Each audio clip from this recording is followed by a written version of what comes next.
Bala. Haydi. Bunlar kimdi belə? Bu O piskilər, tüskilər nədir? O araqlar, zadlar nədir orada? bu şeyde Bu yevşme. maşenik gədələri bura nəyə yığmısan? Yaxşı. Papaq getdi. Bax görsən hər dəfə eləyirsən, əsəbləşirsən. Ha, sən məni öldürəsən bala. Nə istəyirsən məndən? Haycan. Bu pulu, bu pulları hardan almısan sən belə? Sən pulun. Bu nə yev içməklərdir? Sən pulunda. Mənim hardadır pulum? Ha, mən getdim avtobusa yol pulum olmadı deyə. Təzdən piyada dala qayıtmışam. Diyordun vereydim Allah sen. Buna bax hələ, buna. Onu dəymə. Bəri bax. Ha. Gör nə deyir, bu sənin pulundur.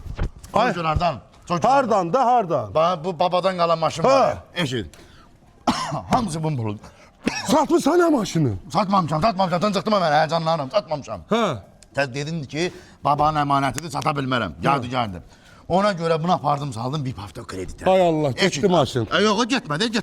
Bax, nömrəsi qalır üstündə, 20 dəqiqə pulunu verirlər. Eşidirsən, 90-cı ildən yuxarı, lübboy maşını aparıb salırsan bir hafta kreditə, 20 dəqiqə pulunu verirlər, xırda ödəyirlər. Maşın da özümüzdə qalacaq. Maşını da özüksün. Getdim, apardım, 25 bin pul götürdüm. Ay ağıllı bala, 25 min. Allah. Hanı bəs o 25 min hardadır? Bir get görüm. 25 min ehtiyacı olan çox bir qızlar var. Qalanı bu dəmi, başdan dönə. Bunu qoy civa. Hamısını bura xərcləmsən, eləmi? Yox, bura yox, bura axırıncı elə bu qalan budur. Bunu xərcladı. Hamısı getdi klublarda zadı. Allah xeyrini versin.